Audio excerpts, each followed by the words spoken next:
gdzie wyzywacie kogoś, komu zarzucacie, że co? Przeteleportowałem się do Białegostoku i zablokowałem was na telefonie u Majora.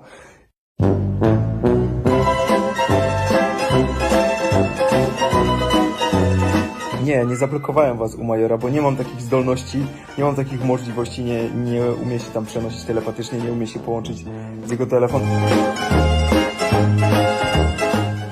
Łatwo jest wszystkie te złe rzeczy przypisywać mi, ale gdybyście tak logicznie, sensownie pomyśleli, to doszlibyście do innych wniosków.